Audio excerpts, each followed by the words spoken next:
I'm Cheryl Leach. In this exercise, we're really going to be looking at three different pieces.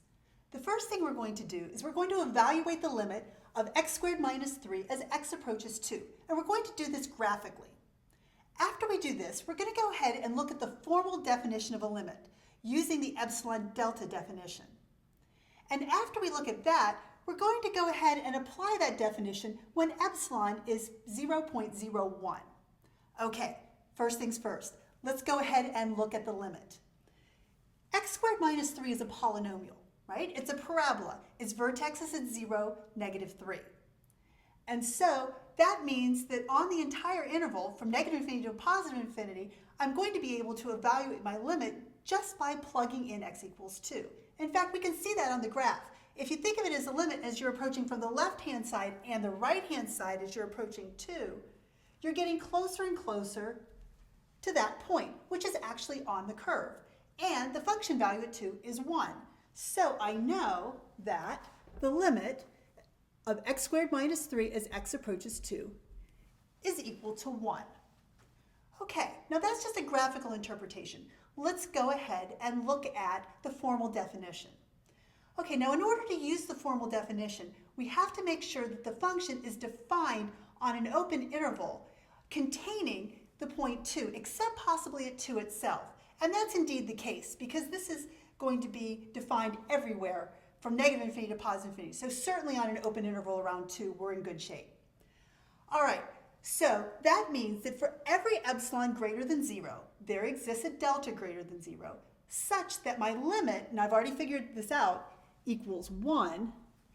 That means that if the absolute value of x minus 2 is between 0 and delta, then the absolute value of f of x minus 1 again is less than epsilon. That's quite a mouthful. Let's talk about what that means. So for every single epsilon greater than 0, look at where epsilon is. It tells me that the distance between a function value and 1 is going to be less than that epsilon value. So that means that I can think of looking at an interval around 1. Let's say epsilon is this length. So this gives me a tolerance around 1. Epsilon higher than 1 and epsilon lower than 1. Okay? And I know that my function values will be in this range as long as I take my x values close enough to 2. That's what this part is talking about. X being close to 2. It has to be within delta units of 2. Okay, so let's take a look. I'm going to draw some dotted lines across here. So I'm going to come across here and down. And then here's going to be 1 minus epsilon. I'm going to come across here and down. Okay. So according to the picture, I can see that if I pick any value close to 2 that's in this tolerance, my y value will be within the tolerance that's acceptable for my limit. Okay, so that's kind of what that definition means. And the thing that's key is that it works for every single epsilon. So I can make that epsilon as big or as small as I want. In particular, we want to think of it as being very small. All right, well, in this particular problem, I'm not really interested in the big picture, what happens for every epsilon. I'm only interested in what happens when epsilon is 0.01. So this epsilon value is going to be 0.01. Which means, what is this top value? Well, that means it's 0.01 larger than 1, which means I'm at 1.01. And what happens if I'm smaller? This is going to be 0.99.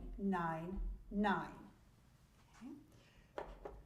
So in this problem, I'm asked, what's the tolerance around 2 that I can use to make this happen? Well, let's go ahead and figure out what these points are. So in other words, what's the input that I need to use in order to get 1.01 as an answer? Okay. So let's see. If f of x is 1.01, that means that x squared minus 3 is 1.01, which means that x squared is 4.01. I'm going to take the square root of both sides.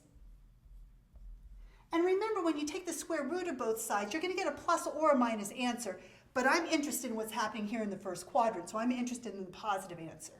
That's going to be 2.002. And actually, I shouldn't say it equals that. It's approximately equal to that because the decimal actually continues. I've rounded it. All right, so that means that this value right here is approximately 2.002. Okay. Now let's go ahead and see what happens at 0.99. Okay. So what happens when my function value is 0.99? Well, that means that x squared minus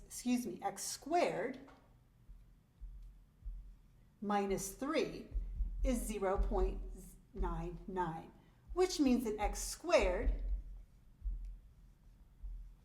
is 3.99. Okay. And again, if you take the square root of both sides, you're going to have a plus or a minus answer, but I want the positive version. And it's going to be approximately equal to 1.997. So this is approximately 1.997. Okay, so what am I looking for? I'm trying to figure out what that delta is. What's the tolerance around 2 that will allow me to have all my answers between 0.99 and 1.01? Well, if you notice, the difference between 1.997 and 2, that length is 0.003. But between 2 and 2.002, I've got 0.002. They're different sizes. So what do I use for my delta? Do I use 0.003 or 0.002? You always want to use the smaller one. So my delta for my answer that I'm going to be using is I want to use delta to be 0.002. Well, why? Well, let's say that I choose that smaller piece. So that means my interval is going from here and not quite to that line. If you think about all the answers or all the answers that I get when I use those input values, they all lie within that tolerance that I've set up. What would have happened had I used 0.003? Well, on this piece I would have been fine, but I could have ended up with a point outside on the right-hand side. And look what happens when I take my function value. It's outside of the tolerance that I allowed. So I want to use 0.002 for my delta. I know this was kind of complicated, but I hope it helped. Thanks.